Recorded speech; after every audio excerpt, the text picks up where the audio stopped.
In this video, we will take a look at policies and systems management. We will cover what they can do and then create some examples. Let's get started. Policies are a way to enforce a standard across multiple endpoints. Maybe I want to be alerted when the hard disks for my servers are almost full. Maybe I want to change the settings for the systems management agent. Or maybe there is certain software I need to install on the endpoints used by remote workers. I can easily do all of these and more by applying different policies to devices in my account.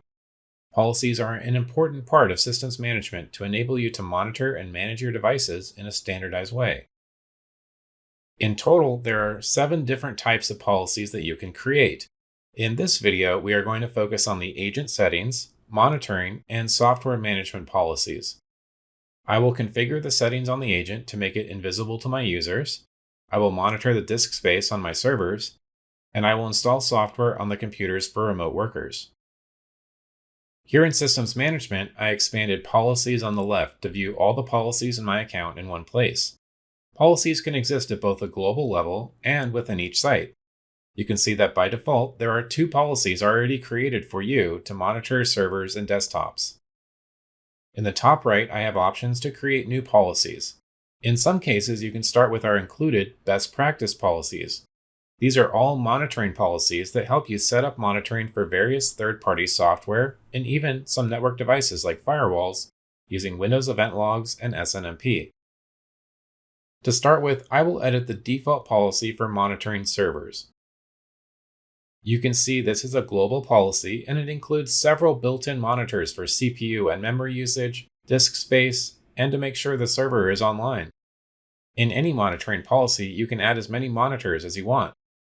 Let's say in addition to these monitors, I also want to check the status of the antivirus on my servers to make sure it is always running. I just click the button to add a new monitor and then select the antivirus status monitor at the top. You can see there are a lot of other options to use here as well.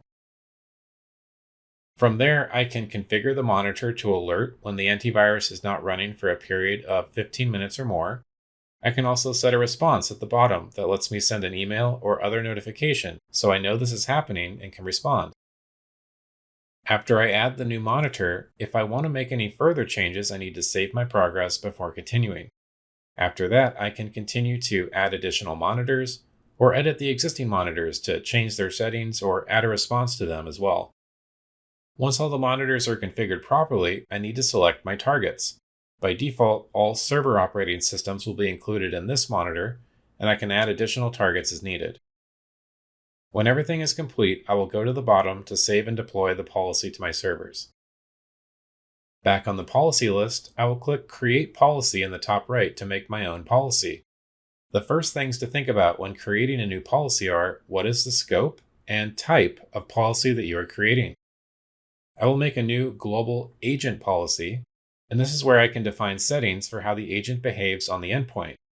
In this policy, I want to configure the agent to be invisible to my users so they do not see it in the system tray, so I will install the agent as a service. I could also do things like configure or disable privacy mode, remove access to the settings menu on the computer, and change how the agent browser works. Depending on your needs and the usage requirements your organization sets, you may or may not want to configure the agent settings here. Give some thought to the best configuration for your sites. Once my policy is configured, I need to choose the targets, and I will choose the default filter All Desktop Operating Systems as my target to start with. This built-in filter should cover most of my end users, but I could continue to add additional filters and groups to this policy. The next policy I will create will install software for my remote workers. This time I will change the scope for my new policy to only apply to the remote workers site and select the software management policy type.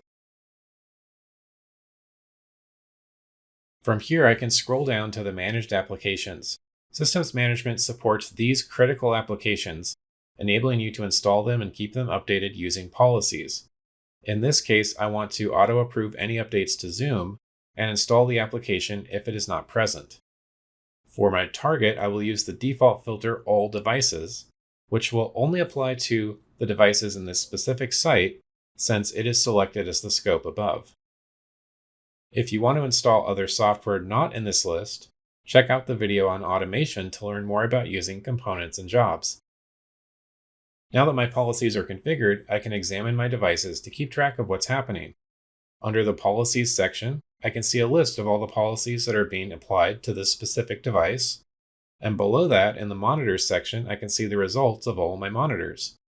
When software management is in use, I can see the managed software here as well as the status. And if the monitors are triggering alerts, I will see that in the Alerts section as well. I hope you can see how policies are a powerful and flexible way to track more information about your devices and apply standard settings and software to them. There are 7 different types of policies, and you will need to decide on the best types of policies to create for your environment. Refer to the knowledge base for more information on the policy types we did not show in this video.